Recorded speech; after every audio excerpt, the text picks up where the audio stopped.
Hey people, this is my review of Thor and the first of the Superhero Battle 2011 video series. Just as a quick recap, I am comparing Thor, X-Men First Class, Green Lantern, and Captain America, the First Avenger, to see which movie comes out on top for the summer and the whole year. So, let's just get right into it. Right away, I just want to say that I liked Thor. I thought it was a pretty solid movie, well done.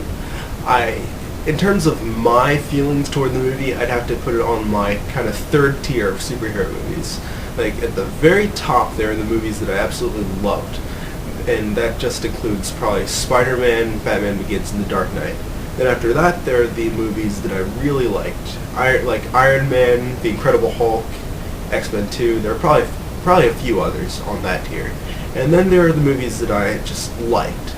And I'd probably put Thor on this tier with the first X-Men movie, Spider-Man 2, Superman the movie probably, and a few others. I didn't love Thor, but I did think it was a quality movie.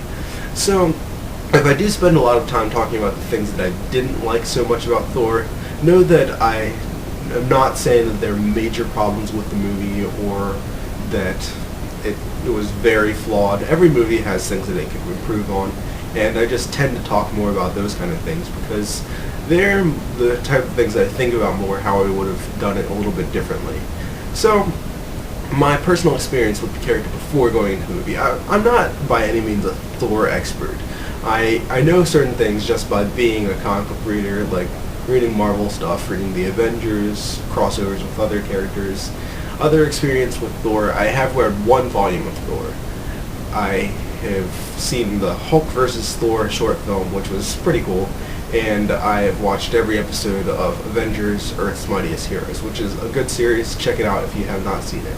So, I know a good bit about Thor and his supporting cast, everything that goes on there, so maybe not a lot compared to like Thor fans, but compared to like general audiences, I knew a lot about Thor.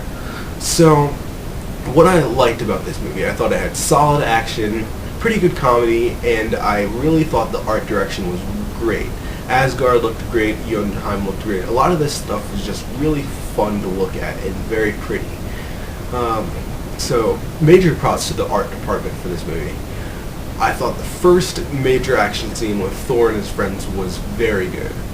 But a little problem I had was that I didn't feel that the other action scenes of the movie lived up to this action scene in terms of quality. It was by far the best one, and the rest of the action scenes, while pretty decent, weren't as good. In movies, at least speaking for myself, I tend to expect the action scenes to build. At least the last action scene I usually expect to be the biggest, most intense, in terms of scale and just everything that's going on, the most visually pleasing action scene of the movie. And I thought that the first action scene was definitely that for this movie. And if you do that early on, then the later action scenes, even if they are good, they just seem to be a little bit disappointing because you're always comparing it to what you saw earlier. If you save the best scene for the last, you're like, oh, this was really good. It was easily the best of the movie, and since you're comparing it to the rest of the movie, it helps that last scene to be more impressive. So, while it wasn't a huge problem, I would have liked the last action scene to be a bit better. And I might talk about that a little bit later, but I don't want to give too many spoilers in this early part of the movie. What else? I found the hammer retrieval scene. This is a mild spoiler, but it's in the trailers. The scene where Thor is immortal and he goes to try to retrieve his hammer, I thought it was okay, but in terms of action, it was a little bit underwhelming. And this comes at a part where it's between the first major action scene and the last major action scene. So it kind of had to carry the action for the middle part of the movie, and I don't think it really held it up that well. But overall, the Earth scenes were very entertaining. I liked seeing Thor interacting with the people around him because they really find him to be quite strange because he's from a different world. He just doesn't understand how things work on Earth. So it was very entertaining. Chris Hemsworth did a great job with the comedy aspect of the role and the role in general. Um, what else?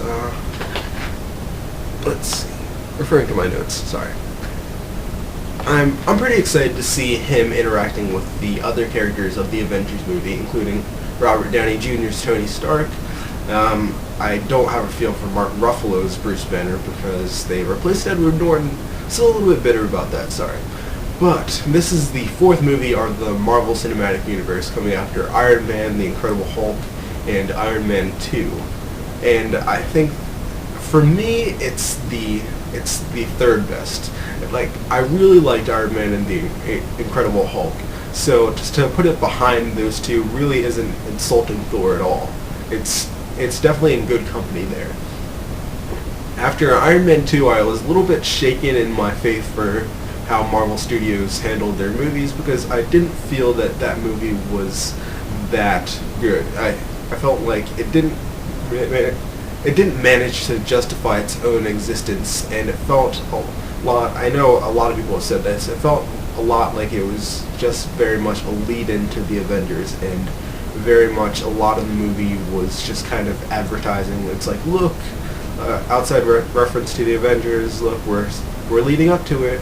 And there was a worry that Thor was going to be kind of that it wasn't going to be able to stand on its own 2 feet, and it was going to rely too much on outside references to other things going on in this universe, and it was just going to be a weak introduction and just feel like, okay, we're doing it just so we can get this movie out there and have people sort of know who this guy is before the Avengers.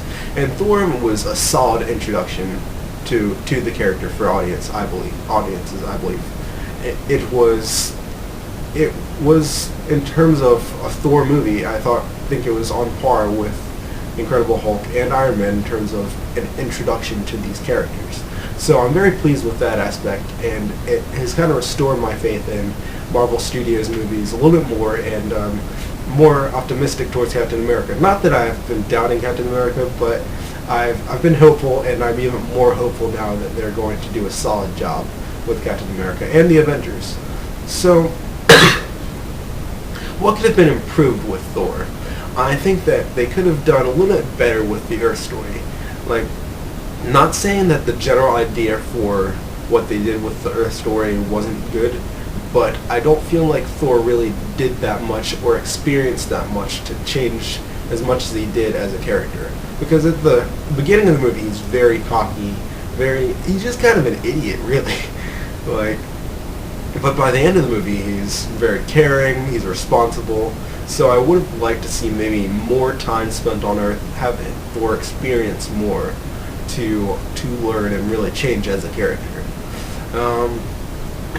Overall, it wasn't bad, and it's easy to say that, this could have been better when, you're watching the movie. But they did a good job with the story, and I don't want to sound like, I'm just being critical, because I'm not. I thought they did a solid job with it. It just could have been better, and would have probably pushed it over into a very, very good movie for me instead of a pretty good movie. Also, I would have liked to see the portrayal of Loki, the story of Loki, not the portrayal of Loki. I think Tom Hiddleston did a great job with Loki, but I would have liked to see the story of Loki just a little bit better. And that's not to say that they did a bad job with Loki. I think Loki is by far the most well-developed villain of the 4 Marvel Studios movies so far, and possibly all the Marvel movies so far. You really get his motivation and everything, and he's not just a simplistic villain. But I would have liked to have him more sympathetic. There are scenes like the scene with Odin. Okay, let's just screw it. This, from now on, spoilers. The scene with Odin where he finds out that he is the son of the Frost Giant King.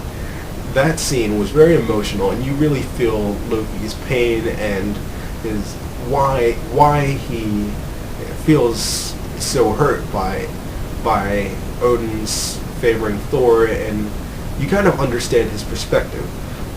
But there are other scenes where he's not as sympathetic. You feel that he's just very manipulative, cold, and he really doesn't care about his family. Like when in the scene with the Destroyer, where Thor decides to go to Loki and offer himself up instead of having Loki just continue to destroy everything with the Destroyer.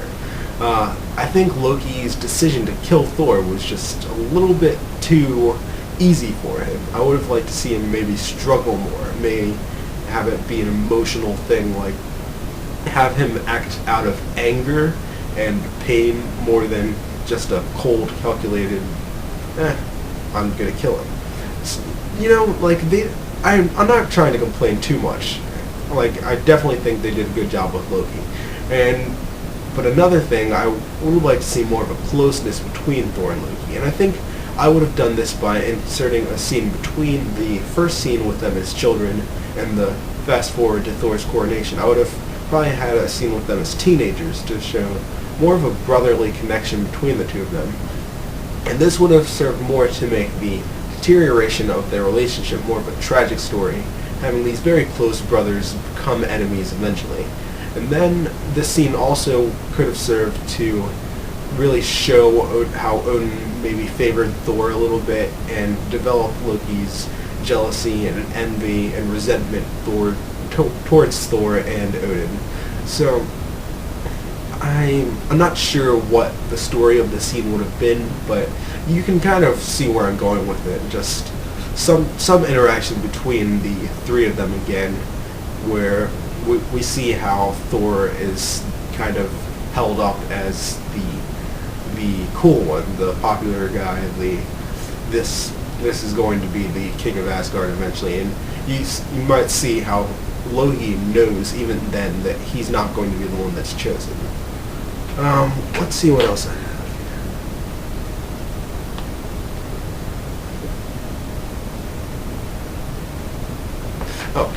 In general, I think the supporting cast was well developed, because if you look at the size of this cast, it was a pretty large cast. You have Thor, Loki, Heimdall, the Warriors 3, Sif, Jane Foster, Darcy, Odin, Dr. Selvig, Agent Coulson.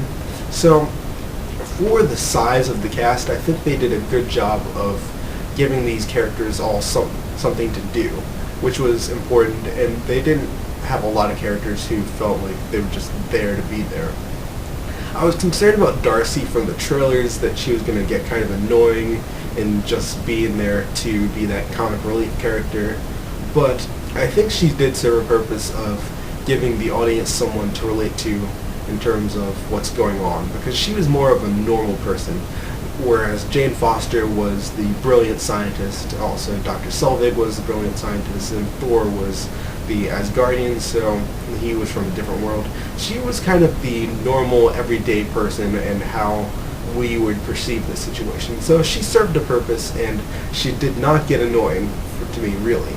Other people might have a different opinion of that, but yeah, Kat Dennings did a good job with Darcy. Let's see.